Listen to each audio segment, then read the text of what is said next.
മനസമാധാനത്തോടെ ജീവിക്കാൻ ഇനി ഇവിടെ പറ്റൂല സാറേ. വെട്ടിയവനെയാണെങ്കിലും കൊണ്ടത് എനിക്കാണ് നോക്ക. അവരെത്ര പേരുണ്ടായിരുന്നു? 2-3 പേരുണ്ടായിരുന്നു. ആരെയും തിരിച്ചറിയാൻ പറ്റിയിട്ടില്ല? പറ്റില്ല. നാളെ കടപ്പുറത്തിവന്റെ ശവം അടിയണം. അതേ അവന്മാർ ഉദ്ദേശിച്ചിട്ടുണ്ടായിരുന്നുള്ളൂ. പിന്നെ വീണ്ടും തുടങ്ങാമല്ലോ. ഞാനിവരുടെയൊക്കെ സ്റ്റേറ്റ്മെന്റ് എടുത്തു സാർ.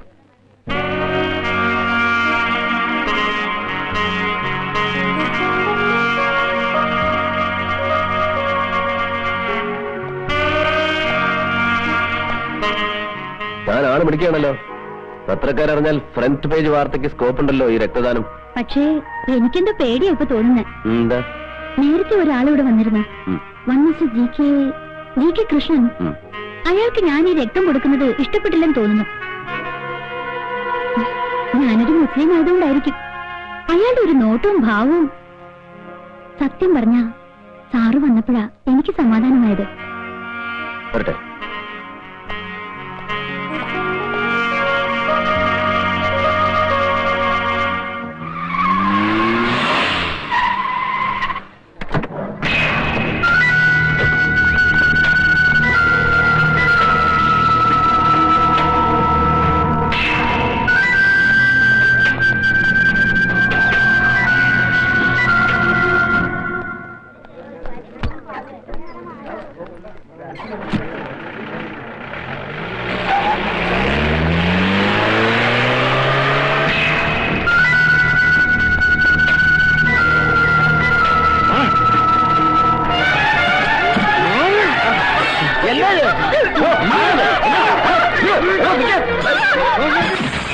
മുസ്ലിമിന്റെ രക്തം ഹിന്ദുവിന്റെ ശരീരത്തിൽ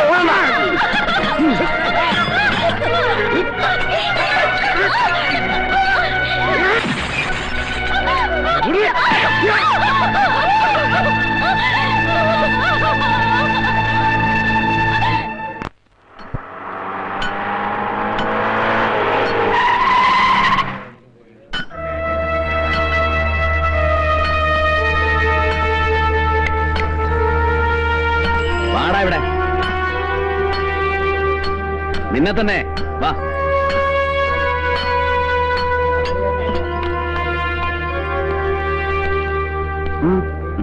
വണ്ടിയിലോട്ട്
സാറില്ലേ? ഇക്കൊക്കെ പോയല്ലോ. ഓ, കോളേജിലേക്കാണോ? കയറി ഞാൻ ഡ്രോപ്പ് ചെയ്യാം. ഇടയ്ക്ക് വെച്ച് ഇറക്കി വിടുവോ? ഇല്ല, കയറിക്കും.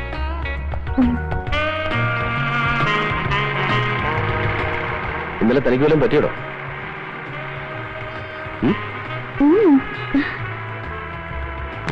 ഇന്നലെ താൻ രക്തം കൊടുക്കുമ്പോ ആശുപത്രിയിൽ നിന്ന് 2-3 പേര് ബഹളം ഉണ്ടാക്കിയില്ലേ? അവരെ കണ്ട ഒന്നാം സാക്ഷി ഏതാ? ചിലപ്പോ കോടതി വന്നൊന്ന് സാക്ഷി പറയേണ്ടി വരും. പറയണോ? എന്ത് സാക്ഷി? എന്താ പറയാൻ പറ്റില്ലേ? ഞാനൊരു പെണ്ണല്ലേ? എന്താ കൂടെ പോരുവോ? എന്തിനു? സാക്ഷി പറയാൻ കൂട്ടിന് പോരുവോന്ന്.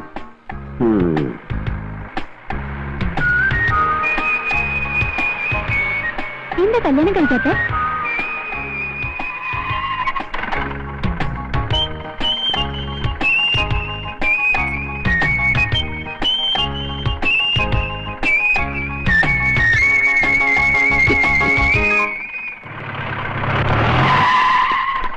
എന്താണ് അവിടെ?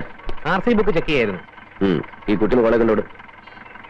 അല്ല സാർ, ഈ മന്ത്രിയുടെ പെങ്ങൾക്ക് കോളേജിൽ പോകാനുള്ള അല്ല പോലീസ് ജീപ്പ്, അവളെ കോളേജിൽ കൊണ്ട് വിടാനുള്ളവനല്ല പോലീസുകാരനും ഇടിയേറ്റെന്ന് സാർ പറഞ്ഞത്.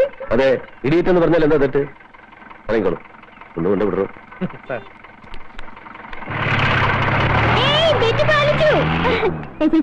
ഞാൻ ബെറ്റിൽ ജയിച്ചു. ഞാനൊരു പഴയ പഴഞ്ചൊല്ല് ഓർത്തു പോയതാ. അമ്മായി അമ്മയ്ക്ക് അടുപ്പിലും ആകാം, മരുമകൾക്ക് പറമ്പിലും പാടില്ല എന്നുള്ളത് എത്ര സത്യമാണെന്ന്.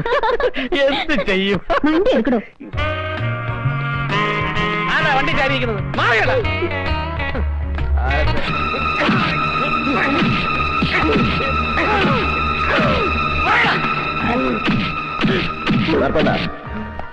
പൂമനം കടപ്പുറത്ത് കുടിലുകൾ കത്തിച്ചതും ആളുകളെ ചുട്ടുകൊന്നതും നിന്റെ നേതൃത്വത്തിലാണെന്ന് എനിക്കറിയാം. പക്ഷേ അത് നീ തന്നിഷ്ടപ്രകാരം ചെയ്തതല്ല, ആരോ നിന്നെ കൊണ്ട് ചെയ്യിച്ചതാണ്. അതാരാ? ആരാണെന്ന് പറ. എനിക്കറിയില്ല. വാർത്താണ്ട.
ലക്ഷങ്ങളുടെ ബാങ്ക് ഡെപ്പോസിറ്റ്, മാറി മാറി ഉപയോഗിക്കാൻ 17 പോലും തികയാത്ത തരുണീ മണികൾ, കഴിക്കാൻ 5000-ഉം 10,000-ഉം വിലപിടിപ്പുള്ള വിദേശ സ്കോച്ച് വിസ്കികൾ, കിടന്നുറങ്ങാൻ രാജകൊട്ടാരങ്ങളെപ്പോലും തോൽപ്പിക്കുന്ന രമ്യഹർമ്മ്യങ്ങൾ, തലയിണക്കീഴിൽ ഗീതയും ബൈബിളും ഖുറാനും, നെറ്റിയിൽ ചന്ദനക്കുറിയും നിസ്കാരത്തഴമ്പും, ആജ്ഞാപിച്ചാൽ ആയുധമെടുത്തിറങ്ങാൻ ആട്ടിറച്ചിയും ചിക്കൻ സൂപ്പും കൊടുത്തു വളർത്തിയ ഗജ പോക്രികൾ, സ്വന്തം രാഷ്ട്രത്തെ ശവക്കൂമ്പാരമാക്കാൻ വിദേശ ശക്തികൾ വെച്ച് നീട്ടുന്ന എച്ചിൽ കൂനയ്ക്ക് നേരെ ചാവാലിപ്പട്ടികളെപ്പോലെ നാവുനീട്ടി നിൽക്കുന്ന ദൈവത്തിന്റെ ഹോൾസെയിൽ ആൻഡ് റീറ്റെയിൽ വ്യാപാരികൾ.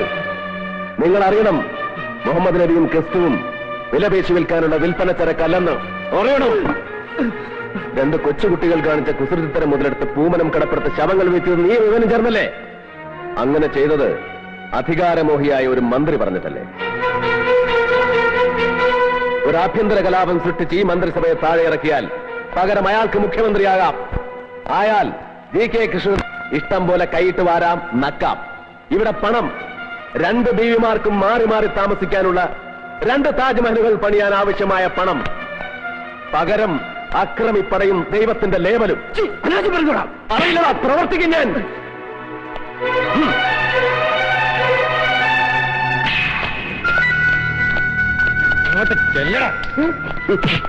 പാവം ആ മന്ത്രിയുടെ പേര് മാത്രമേ ഇവൻ അറിയില്ല. പക്ഷേ ഇവൻ പറയുന്നത് അത് നിങ്ങൾക്കറിയാവുന്ന. ഇനി പറ, ആരാ മന്ത്രി?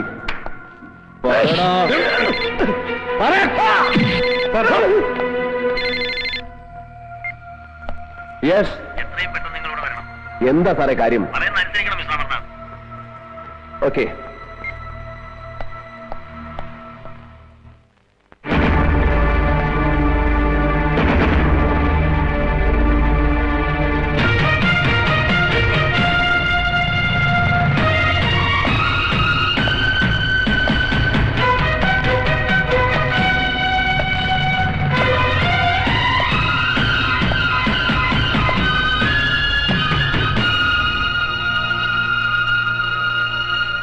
എന്റെ കണക്കൂട്ടലുകളൊക്കെ തെറ്റിച്ചളഞ്ഞല്ലോ താൻ. GK കൃഷ്ണനെയും ഖാദർ സാഹിബിനെയും പോലുള്ളവരെ അവരെത്ര വലിയ ക്രിമിനൽസ് ആണെന്ന് ബോധ്യപ്പെട്ടാലും അറസ്റ്റ് ചെയ്യുന്നതിന് മുമ്പ് തനിക്ക് എന്നോടൊന്നും ആലോചിക്കാൻ വരുന്നില്ലേ? ഇയാൾ പറയുന്നു അയാളോടൊന്നും ആലോചിച്ചിട്ടില്ലെന്ന്. ശരിയല്ലേ? അതിന് മഹാന്മാരായ രണ്ടുപേർക്ക് പരമവീര ചക്രം കൊടുക്കുന്ന ചടങ്ങൊന്നും ഇവിടെ നടന്നില്ലല്ലോ സർ. 2 തേർഡ് റേറ്റ് ക്രിമിനൽസിന്റെ അറസ്റ്റല്ലേ നടന്നത്? ക്രിമിനൽസ് എന്ന് അത് ശരിയാ. എന്റെ അഭിപ്രായം 2 മതങ്ങളുടെ പ്രധാനപ്പെട്ട ഒരു പ്രാധാന്യമില്ല സർ. ഞാൻ അന്വേഷിച്ചിടത്തോളം അവർ ഒരു സംഘടനയുടെയും ഔദ്യോഗിക ഭാരവാഹികളല്ല. അവരുടെ കൂടെയുള്ളവർ വിശ്വാസികളുമല്ല. ഒരു കൂട്ടം ഗുണ്ടാ സംഘങ്ങളാ. അവരാർക്കൊക്കെയോ വേണ്ടി. Amarnath, you come to the point. GK കൃഷ്ണന്റെയും ഖാദർ സാഹിബിന്റെയും അറസ്റ്റിനെ കുറിച്ച് സംസാരിക്കാനാണെങ്കിൽ സോറി സർ. കണ്ടോ, ഇതാ ഞാൻ പറഞ്ഞത്. വേണ്ട, തൽക്കാലം ബഹുമാനപ്പെട്ട മന്ത്രി ഒന്നും പറയണ്ട. മന്ത്രിസഭയുടെ പ്രതിച്ഛായ തകർക്കുവാനും അതുവഴി അധികാരത്തിലേറുവാനും വേണ്ടി ആരോ മനഃപൂർവ്വം കളിച്ച കളിയുടെ പരിണിത ഫലമാണ് പൂമനം വർഗീയ കലാപമെന്ന് മന്ത്രിസഭയിൽ ഘോരഘോരം പ്രസംഗിച്ച മന്ത്രിമാരാണ് നിങ്ങൾ. ശരിയാണ്, കളിച്ചിട്ടുണ്ട്. വേറെ ആരുമല്ല, ഈ മന്ത്രിസഭയിലെ ഒരു മന്ത്രി.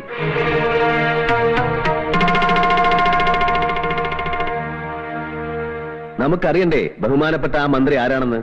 GK കൃഷ്ണനും ഖാദർ സാഹിബും ആ പേര് പറയും. പറഞ്ഞില്ലെങ്കിൽ ഞാൻ പറയിപ്പിക്കും.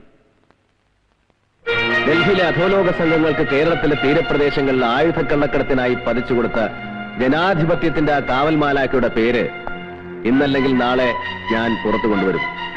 അതൊക്കെ ഒരു വെറും സർക്കിൾ ഇൻസ്പെക്ടറായ തന്നെ കൊണ്ട് കഴിയുമോ മിസ്റ്റർ അമർനാഥ്? മാത്രമല്ല, ഇപ്പോഴത്തെ പ്രശ്നം താനുണ്ടാക്കിയ ഊരാക്കുടുക്ക് എങ്ങനെ അഴിക്കാൻ കഴിയുമെന്നുള്ളതാണ്. GK കൃഷ്ണനെയും ഖാദർ സാഹിബിനെയും അറസ്റ്റ് ചെയ്തതിന്റെ പേരിൽ നാട് മുഴുവൻ പ്രതിഷേധം ഇരമ്പുകയാണ്. അത് കണ്ടില്ലെന്നടിക്കാൻ ഈ മിനിസ്റ്ററിക്കാവില്ല. ഒരു ലഹള പൊട്ടിപ്പുറപ്പെട്ടാൽ അത് തടയാൻ തന്നെ കൊണ്ട് കഴിഞ്ഞൊന്നും വരില്ല. അതുകൊണ്ട് GK കൃഷ്ണനെയും ഖാദർ സാഹിബിനെയും വിട്ടുകൊടുക്കുക. That's all. നോ. ആഭ്യന്തരമന്ത്രിയല്ല കേസ് ചാർജ് ചെയ്യുന്നതും പ്രതികളെ തീരുമാനിക്കുന്നത്. ഇനി അങ്ങനെ വല്ല അധികാരവും ഉണ്ടെങ്കിൽ ഒരു കഷ്ണം വെള്ളക്കടലാസിലേക്ക് എഴുതി തന്നാൽ മതി ആ order. What rubbish are you talking? Yes sir, എനിക്ക് മനസ്സിലായി. സാർ ഇപ്പൊ കാണിക്കുന്നത് 3ാംകിട രാഷ്ട്രീയക്കാരന്റെ ഉളുപ്പില്ലാത്ത കരണം മറച്ചില്ല. അമർനാഥ്, വ്യക്തിപരമായി ഞാൻ നിങ്ങൾക്ക് തന്ന സ്വാതന്ത്ര്യം എന്റെ തലയിൽ കയറിയിരിക്കാനുള്ള ലൈസൻസ് ആണ് ധരിക്കരുത്. നിങ്ങൾക്ക് അവരെ വിടാൻ ബുദ്ധിമുട്ടാണെങ്കിൽ നോക്കിക്കോ, 24 മണിക്കൂറിനാണ് ഞാൻ അവരെ പുറത്തിറക്കും. You get out. Home minister Abdul Rahim ആദർശമുള്ള ആൺകുട്ടിയാണെന്ന് ധരിച്ച് എനിക്ക് തെറ്റി. I am thoroughly mistaken. പക്ഷേ ആ തെറ്റ് ഞാൻ തിരുത്തിയേ മതിയാവും. കാണാം. തോൽക്കുമെന്ന് അറിഞ്ഞുകൊണ്ടൊരു യുദ്ധം നയിക്കരുത്. പിന്നീട് നിങ്ങൾക്ക് ഒരുപാട് കരയേണ്ടി വരും. സ്വന്തം അച്ഛന്റെ ശവശരീരം പഴമ്പായിൽ പൊതിഞ്ഞ് ഏറ്റുവാങ്ങുമ്പോഴും കരഞ്ഞിട്ടില്ല സർ. രക്തം തുടിച്ചിട്ടേ ഉള്ളൂ. ആ തന്തയ്ക്ക് പറഞ്ഞ മകൻ തന്നെയാണ് പറയുന്നത്. ഇതിന്റെ പേരിൽ എനിക്ക് എത്ര കരയേണ്ടി വന്നാലും ആ ദേശദ്രോഹികളെ ഞാൻ കോടതിക്ക് മുമ്പാകെ ഹാജരാക്കും. That's my duty and moral responsibility.